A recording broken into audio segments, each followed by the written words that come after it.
Je suis routier depuis près de 15 ans maintenant, c'est ce qui m'est arrivé en 2017. Je conduisais un transport de nuit à travers le désert de Mojave en Californie vers une destination en Arizona. Je pense que je livrais des appareils électroménagers, je ne me souviens pas vraiment. Il faisait nuit noire dans toutes les directions. Les phares de mon semi-remorque étaient allés très faibles à l'époque et j'avais repoussé depuis longtemps l'idée de les faire réparer. D'habitude, je ne pouvais pas faire la différence, mais comme il n'y avait pratiquement pas d'autres voitures sur la route, c'était beaucoup plus évident. Je me souviens d'avoir dû écarquiller les yeux toutes les quelques minutes pour distinguer la route au loin. Cela aurait pu être une histoire d'horreur en soi. J'ai envisagé de me garer pendant quelques heures et d'attendre le lever du soleil, mais je n'ai pas voulu perdre mon temps. J'avais désespérément besoin d'argent à ce moment-là, alors j'ai continué à rouler même si ce n'était pas très sûr. Je me suis dit que comme c'était une ligne droite, ça irait. Je pense qu'il y avait environ 1 heure avant le lever du soleil lorsque j'ai vu quelque chose approcher rapidement au loin. Craignant de heurter un animal, j'ai freiné brusquement. Alors que mon camion s'arrêtait en hurlant, j'ai réalisé ce qui se trouvait devant moi. Une voiture dont les feux de détresse étaient allumés. Ce qui est étrange, c'est qu'elle se trouvait exactement au milieu de la route, littéralement sur le double jaune. Ce qui était encore plus bizarre, c'est que la portière du passager était grande ouverte. Mon camion s'est arrêté 1 mètre avant de la heurter. Sans vouloir me vanter, je suis un gars qui n'a pas froid aux yeux et qui connaît bien les bagarres de bar, ce qui fait que je n'ai pas vraiment eu peur en voyant la voiture. J'étais plus curieux qu'autre chose. J'ai pensé que quelqu'un avait peut-être besoin d'un seau ou quelque chose comme ça. J'ai donc fait marche arrière et je me suis arrêté. J'ai pensé à lancer des fusées éclairantes, mais j'ai décidé de ne pas le faire, car je n'avais pas vu d'autres voitures que celle-ci sur la route. Je suis sorti de mon camion et je me suis dirigé vers la voiture. La nuit était chaude et calme. Je me souviens avoir pensé qu'il était étrange qu'il n'y ait presque pas de vent. C'était aussi une nuit très calme. Le léger cliquetis des feux de détresse était le seul son dans ce qui semblait être le désert tout entier. Je me suis approché un peu plus près de la voiture. Je me souviens très bien qu'il s'agissait d'une Ford Fusion rouge neuve. Je me suis approché de la voiture avec un peu de prudence. Comme je l'ai dit, la porte du passager était grande ouverte. J'ai fait le tour de la voiture et je me suis arrêté, elle était complètement vide. Je m'en suis assuré en vérifiant la banquette arrière et les endroits où quelqu'un aurait pu s'allonger. Il n'y avait littéralement personne à l'intérieur. Tout d'un coup, je me suis senti beaucoup moins sûr de la situation. Je m'attendais à ce que quelqu'un ait besoin d'aide. Peut-être même quelqu'un qui aurait fait une sieste dans un endroit vraiment stupide. Mais je ne m'attendais certainement pas à cela. La voiture était littéralement vide. J'ai jeté quelques coups d'œil par-dessus mon épaule, me sentant beaucoup plus mal à l'aise maintenant. Je n'arrêtais pas de tourner la tête, regardant dans toutes les directions. J'avais l'impression que quelqu'un allait me charger ou quelque chose comme ça. Le problème, c'est qu'il faisait si sombre que je ne pouvais pas voir loin devant moi, à l'exception de ce qui était éclairé par les phares de mon camion. C'était inquiétant. J'ai attendu encore un peu pensant à remonter dans mon camion et à oublier toute cette histoire. Il y avait bien quelqu'un quelque part. Malgré mon bon sens, j'ai décidé de continuer à enquêter. J'ai regardé à l'intérieur de la voiture, mais tout semblait normal. La clé était même dans le contact, bien que le moteur ait été éteint. Je suis sorti de la voiture et je me suis dirigé vers le coffre. Autant jeter un coup d'œil, me suis-je dit. J'ai voulu l'ouvrir, mais il n'a pas bougé. Il était verrouillé. J'ai pris la clé de contact et j'ai déverrouillé le coffre. Pourtant, même si la chose ne bougeait pas, elle était bloquée de l'intérieur d'une manière ou d'une autre. J'ai ouvert la porte arrière et j'ai essayé d'accéder au coffre par la banquette arrière. À ma grande surprise, il s'est ouvert. Il y avait 3 sacs poubelles écrasés à l'arrière, ainsi qu'une corde qui fermait le coffre. Je me souviens avoir jeté un dernier coup d'œil par-dessus mon épaule avant de les attraper. La voile était libre. Je devais être à 5 pouces de l'un des sacs lorsque le coup de feu le plus fort que j'ai jamais entendu a retenti dans la nuit. Sous le choc, j'ai tapé ma tête sur le toit de la voiture. Je n'ai même pas réfléchi. J'ai jeté les clés sur le siège avant et je suis sorti de la voiture aussi vite que possible. Alors que je montais dans mon semi, j'ai entendu une voix grunge hurler au loin. Il a crié « Hey !» plusieurs fois et sa voix semblait se rapprocher rapidement. J'ai grimpé dans la voiture et je l'ai allumée. J'ai enclenché la vitesse aussi vite que j'ai pu. Je me souviens avoir poussé plusieurs jurons lorsque le moteur a commencé à caler et c'est alors que je l'ai vu. Alors que mon camion commençait à sortir, j'ai vu une personne se tenir près du coffre de la voiture. C'était un petit homme costaud aux cheveux roux. Il portait une salopette et des bottes à tibia. Dans sa main gauche, il tenait une petite pelle. Dans sa main droite, il tenait un vieux fusil de chasse. Nous nous sommes regardés dans les yeux pendant quelques secondes alors que mon camion commençait à passer devant lui. Il n'a pas bougé. Je me souviens qu'il n'avait pas l'air fou ou quoi que ce soit d'autre. Il avait un regard inquiet lorsque je l'ai dépassé. Il a laissé tomber sa pelle et a commencé à agiter les mains. Il a crié « Attendez !» plusieurs fois, mais je ne suis pas resté là une seconde de plus et j'ai démarré. J'ai regardé dans le rétroviseur qu'il courait après mon camion pendant quelques secondes avant de retourner à sa voiture. Il était clair qu'il voulait que je m'arrête, mais il était absolument hors de question que je le fasse. J'ai accéléré, poussant le semi-remorque bien plus vite que je n'aurais dû. J'ai roulé pendant environ 5 minutes et j'ai commencé à penser que je n'avais plus rien à craindre. Mais j'ai vu des phares se rapprocher rapidement derrière moi. Je me souviens d'avoir eu plus peur que jamais dans ma vie. J'ai appelé la police et leur ai raconté ce qui s'était passé du mieux que j'ai pu. C'est alors que la voiture s'est retrouvée à mes trousses. Elle s'est mise à klaxonner comme une folle. Honnêtement, je ne savais pas quoi faire, alors j'ai continué à rouler, en priant Dieu qu'il n'essaie pas de me percuter. Au bout d'un quart d'heure, il a coupé devant moi et a freiné, me forçant à ralentir. J'étais sur le point de le percuter lorsque des gyrophares de police sont apparus devant moi. La Ford s'est déportée sur la droite et s'est enfoncée dans le désert, disparaissant de la vue. Je me suis arrêté et j'ai attendu que l'officier arrive. Je lui ai raconté frénétiquement ce qui s'était passé, mais ce flic inutile a décidé de me demander un rapport plutôt que de poursuivre le type. J'étais tellement énervé que j'ai dit 2 fois au gars qu'il pourrait probablement le rattraper s'il partait maintenant. Le flic m'a dit de ne pas m'inquiéter et qu'il ferait une recherche approfondie. Dès que les renforts sont arrivés, il m'a renvoyé et m'a dit qu'il m'appellerait s'ils avaient des nouvelles à me donner. Ils ne l'ont jamais fait. Aucun de mes amis n'a une histoire aussi folle. Et je l'ai raconté plus de fois que je ne peux la compter. Je sais ce que vous pensez probablement, ce type enterrait certainement des corps. Mais cela n'explique pas pourquoi il avait une si petite pelle, ni pourquoi il a essayé de me suivre. Les sacs dans son coffre étaient également trop petits pour cela, même si certains de mes amis pensent qu'il a pu faire quelques démembrements. Pour ma propre santé mentale, j'aime à penser qu'il enterrait un autre type d'animal, peut-être un chien malade ou des serpents dangereux. Je n'en ai aucune idée. Quoi qu'il en soit, après cette expérience, je n'ai jamais été totalement à l'aise pour conduire dans les déserts tard dans la nuit.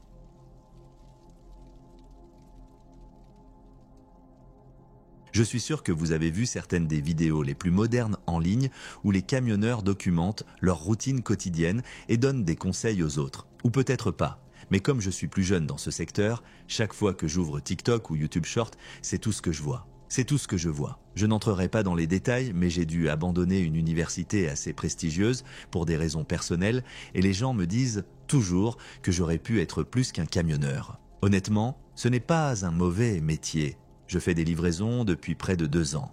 Évidemment, la seule partie pénible du travail est les longues heures de travail. On ne peut jamais vraiment mesurer les effets de l'isolement sans en faire l'expérience.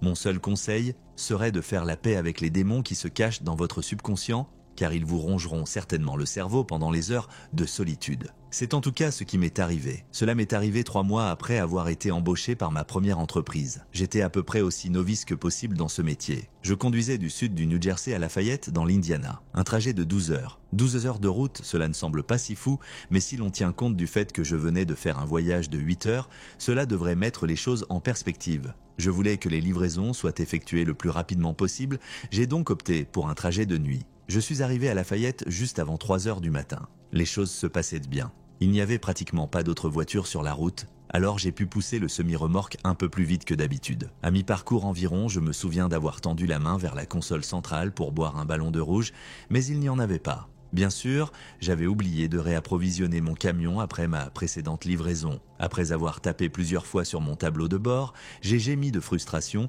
sachant que je devais m'arrêter quelque part. Il n'y a rien que je déteste plus que de devoir m'arrêter pendant mes trajets. Je suis peut-être le seul dans ce cas, mais je suis toujours plus fatigué lorsque mon véhicule est immobile, même si je ne suis arrêté que pendant 20 secondes. Après avoir jeté un coup d'œil à la navigation, je me suis dit que je n'avais pas le choix. Soit je m'endormais sur la route, soit je m'arrêtais pour boire une boisson énergisante. Dans mon esprit, ces options étaient à peu près équivalentes. À contre-cœur, je me suis arrêté à la première aire de service que j'ai vue. Je n'avais littéralement aucune idée de l'endroit où je me trouvais. Probablement quelque part dans l'Ohio à ce stade. Trop tard, j'ai réalisé qu'il ne s'agissait pas d'une aire de service. C'était ce qui ressemblait à une station-service abandonnée et à un magasin de proximité reconverti. Je ne suis pas sûr qu'il y ait une meilleure façon de le décrire. Quoi qu'il en soit, il semblait qu'il y avait un autre magasin de proximité pas très loin sur la route, alors je me suis dit qu'il fallait y aller. J'ai garé le semi-remorque et je me suis dirigé vers le premier magasin de proximité. Pour être tout à fait honnête, je m'attendais à ce que 2 choses se produisent.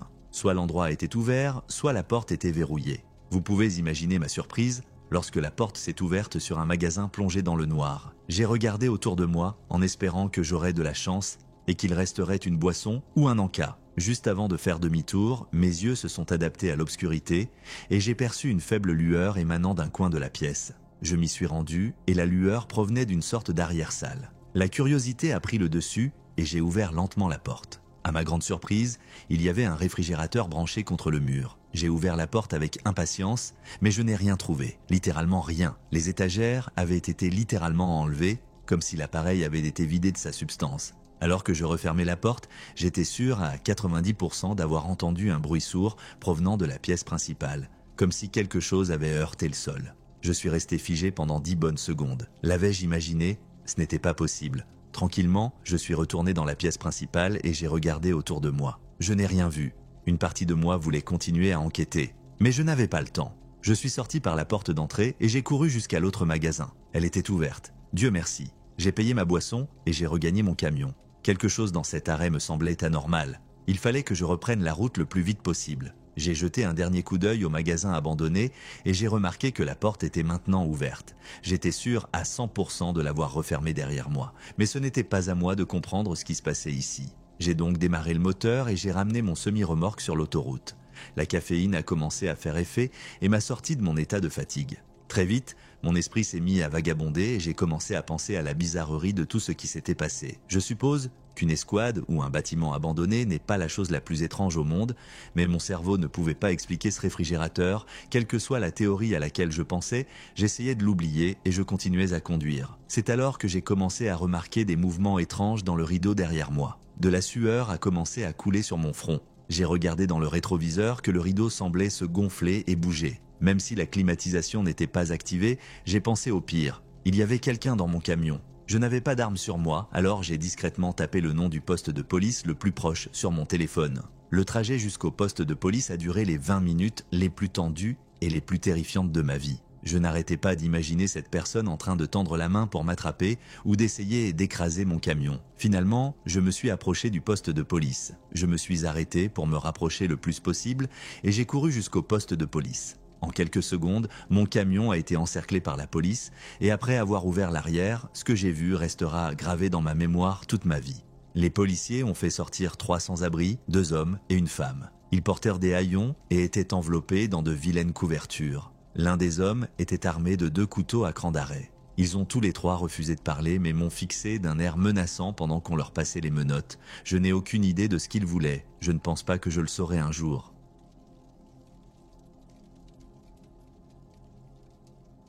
Je m'appelle Kevin. Je suis camionneur pour différentes compagnies depuis près de 15 ans. Les choses sont devenues assez routinières à ce stade. Je récupère les marchandises et les matériaux, je vérifie leur exactitude et je les livre selon les instructions. Comme nous ne sommes pas payés à l'heure, l'efficacité est la chose la plus importante dans ce métier. Pour quelqu'un comme moi qui fait ce travail depuis toujours, j'aime à penser que je peux surpasser tous ces jeunes qui s'arrachent de ces emplois. Mais ce n'est pas toujours le cas. D'habitude, je me pousse à la limite absolue lorsqu'il s'agit de fonctionner avec à peine quelques heures de sommeil. Il y a 4 ans, je travaillais pour un entrepôt situé dans le Dakota du Nord. Pour ceux qui ne le savent pas, le Dakota du Nord est l'un des États les plus plats, ce qui facilite le transport par camion.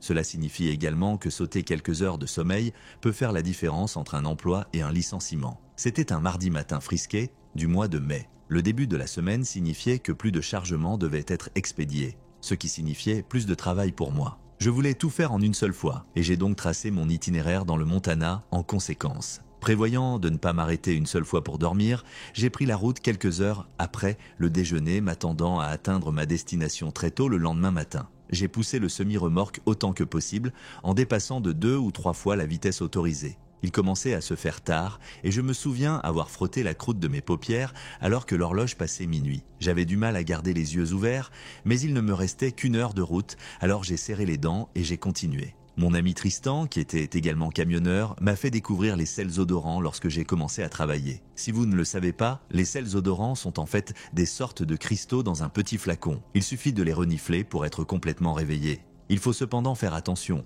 trop d'utilisations successives peuvent être dangereuses. C'est du moins ce que Tristan m'a dit. Il brûlait un peu le nez, mais chaque fois que j'avais besoin d'un coup de pouce, je prenais les sels odorants en premier. C'était l'une de ces fois. J'ai pris une grande bouffée et j'ai tiré la tête en arrière. Mon réflexe prend le dessus. J'ai senti l'adrénaline parcourir mon corps et j'espérais que cette sensation durerait le reste du trajet. Une demi-heure s'est écoulée et j'ai vraiment eu du mal. J'ai senti que je commençais à m'assoupir et le bruit de mon camion qui s'engageait sur l'accotement m'a réveillé en sursaut. Je me suis dit que ça devenait dangereux. Je devais m'arrêter. J'étais tout seul sur l'autoroute, mais il n'y avait nulle part où s'arrêter. Il n'y avait que des bois de chaque côté. J'ai ralenti le camion, cherchant désespérément un endroit où m'arrêter à cette vitesse réduite. Mes phares ont percé l'obscurité et j'ai pu voir beaucoup plus. En regardant autour de moi, j'ai vu quelque chose qui m'a troublé. Une robe violette gisait au milieu de la route. « Qu'est-ce que c'est que ça ?» me suis-je dit en me frottant les yeux.